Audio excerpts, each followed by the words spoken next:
بصوا ده كده الجزء اللي فوق اللي اتعمل من السيراميك. عندي كمان الماسوره بتاعه الغاز اللي فوق دي، شايفينها؟ اجيبكم كده تمام لحد الاخر كده. شلت كل اللي كان عليها وحطيت ورق فويل جديد بعد طبعا ما نضفت الماسوره بتاعه الغاز دي من الدهون، وغسلت السيراميك تمام.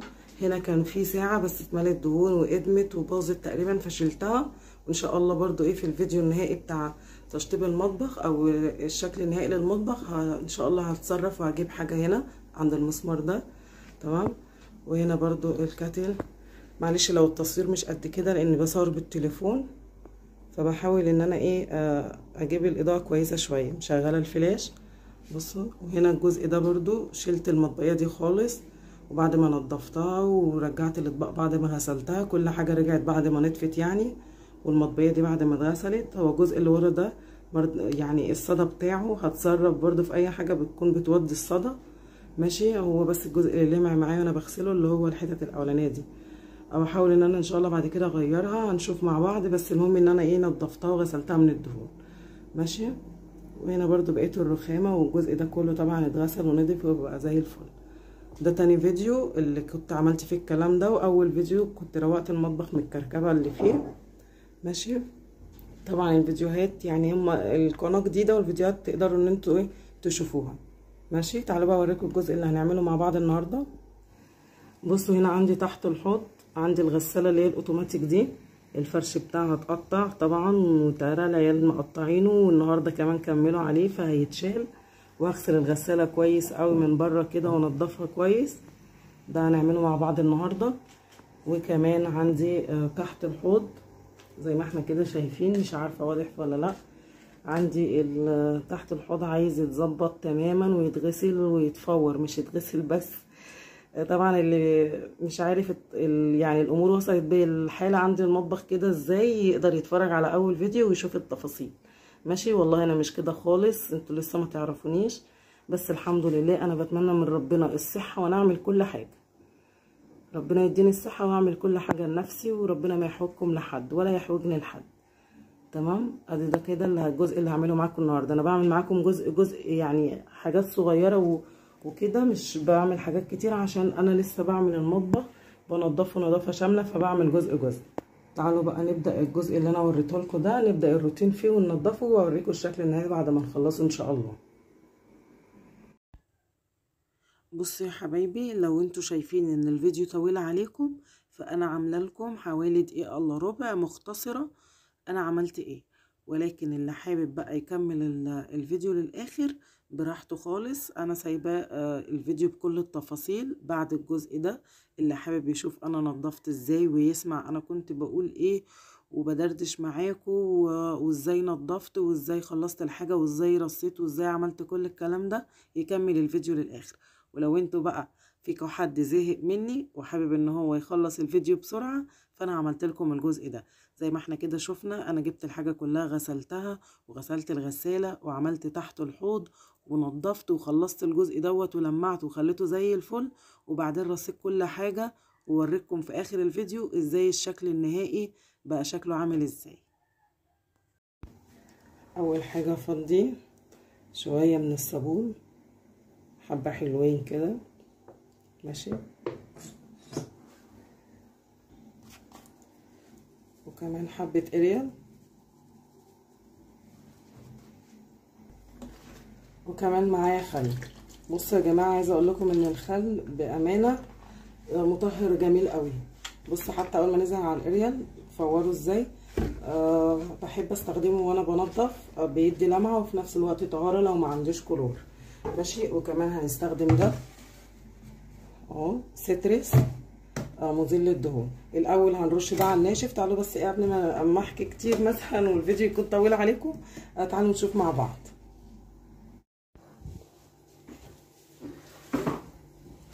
بصوا يا جماعه، عشان ننضف هنا قبل ما ننضف لازم نشيل كل حاجه تحتيه تمام. انا هشيل الباسكت ده عشان هغسله ماشي، هغسله في الحمام واجيبه بقى على نظافه. الم بقى كل الكلام ده،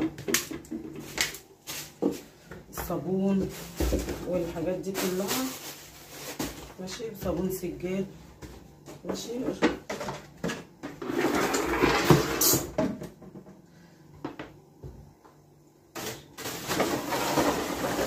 جماعه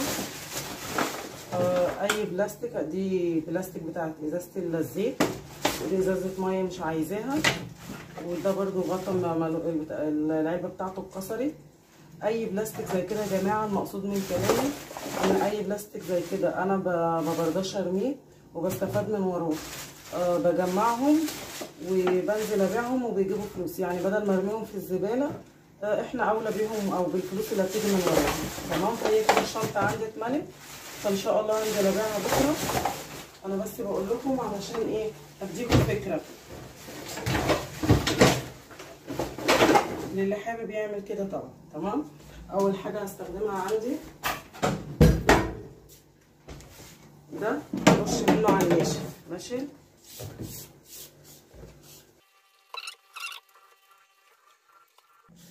لازم نرش منه على الناشف عشان لو في اي دهون تطلع. بعد كده نصبن بقى.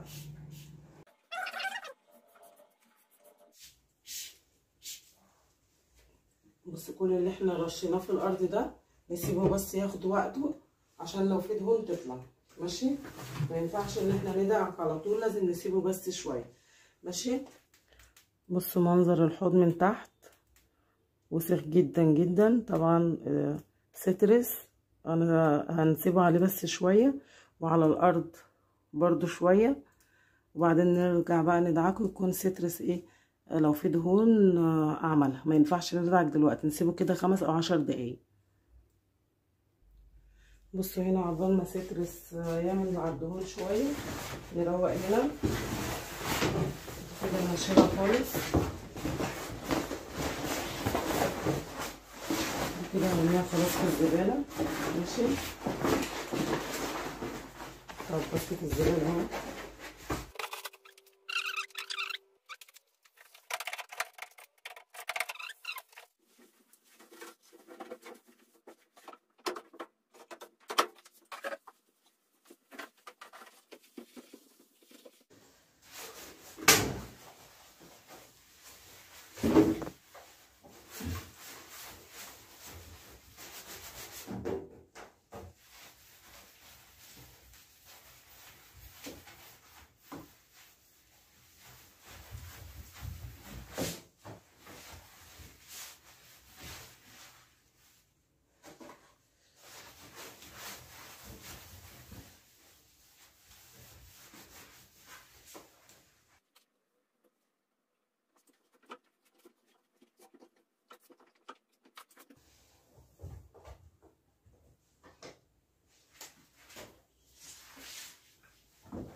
بصوا هي كده نشفت على قد ما اقدر، كانت وسخه جدا. بصوا الفرق، في فرق طبعا، احسن من الاول على الاقل كتير. تمام. تعالوا بقى نرجع لايه، لتحت البوتاجاز، لا تحت الحوض معلش. بص سترس اهو بدا ان هو يختفي الرغاوي بتاعته والدهون بدات تطلع. تعالوا بقى نغسله مع بعض. بصوا هنا انا كده برمي ميه سخنه، فعملت شويه ميه كده سخنين في الكتل برضو تساعدنا على النظافه. الميه السخنه بتدوب الدهون تماما.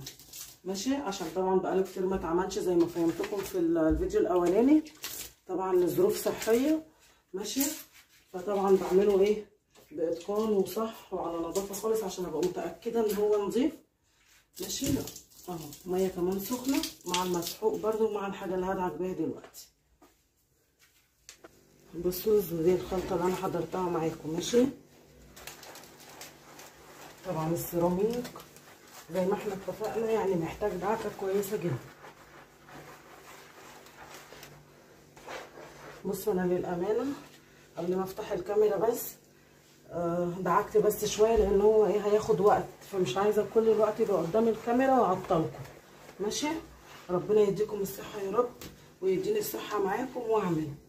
والله كنت على طول اقول هو شغل البيت ده ما بيخلص، هو كل يوم هنا.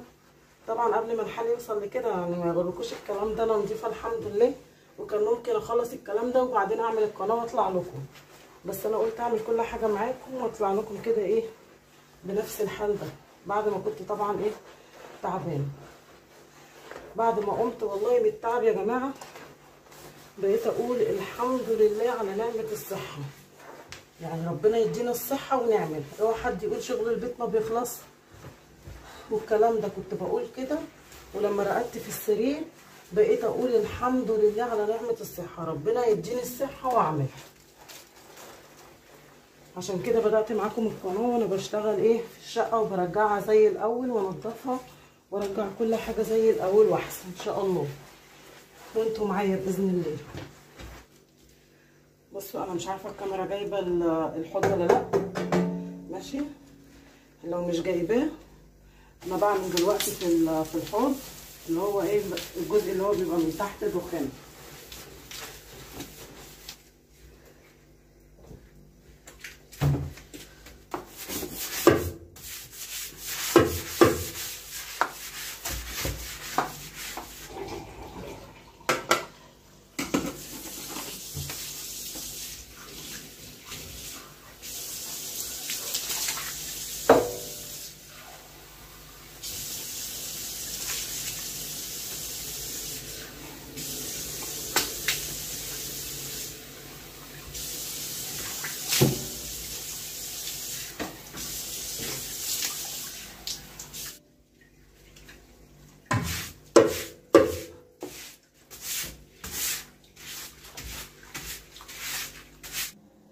بصوا كده الحوض من تحت، شفت اول الفيديو كنت موريهولكم وسخ جدا ومبقع ومصدي. بص الحمد لله دي النتيجه اللي انا وصلت لها وراضيه بيها. وطبعا طول ما ايدي فيه وكل يوم ما بغسله مثلا وانا بعمل المواعين او كده وانضف اول باول هينضف اكتر واكتر. بس احنا طبعا شلنا كل الطبقه اللي كانت عليه، وكمان هنا برضو السيراميك ماشي والارض اهي. لسه طبعا انا معاكم ولسه بكمل نظافه ولسه همسحه تاني، بس انا قلت اوريكم ايه بعد اول غسله. ماشي؟ بصوا يا جماعه طبعا الحاجات دي مش هحطها كده خلاص، لازم احطها لما ايه اغسلها واشيل كل الدهون اللي عليها دي. ماشي؟ ده انا جمعت الصابون في الجيركن ده وهغسله. هنا ده الفينيك لو ما عنديش كلور بمسح بيه بحطه في الميه بيدي ريحه. وده الفلاش فيه شويه بس طبعا عليه دهون هغسلها من بره. ودوت الاتنين دول صابون سجاد وشامبو سجاد. ماشي؟ في بواقي اهو بس ايه الازايز من بره مش عاجباني، كل ده هغسله ماشي عشان لما اجي احطهم بقى وارصهم تحت يبقى ايه على نظافه.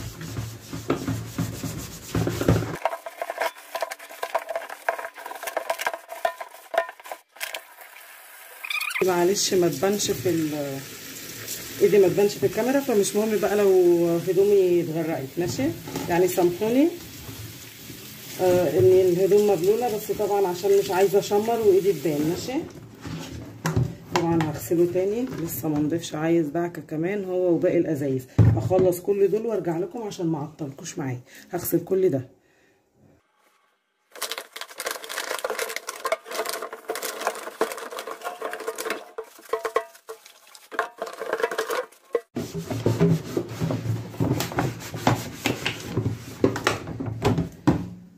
بصوا يا جماعه انا معايا دي اهي، دي كنت جايباها جاهزه، وهخلي طبعا الازازه دي كل ما تخلص اقوم مزوده بقى من الجيركن الاساسي.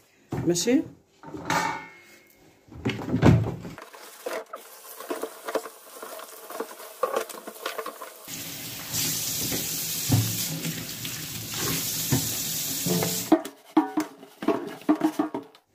بصوا كده يا جماعه انا بعد ما غسلت كل ده جات لي فكره ان انا ارصهم هنا وتبقى كل الحاجه دي. ماشي؟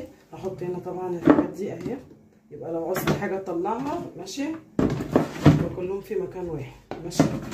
ايه رايكم بقى في الفكره دي؟ انا لميتهم هنا زي ما قلت لكم في الجردل ده، يبقى تحت الحوض، ولما عاوز حاجه اطلع منها وارجعه مكانها تاني، ما يبقاش بقى في كركبه تحت الحوض، والاستخدام كله يبقى في الجردل ده. قولوا لي برده رايكم وفي الفكره دي.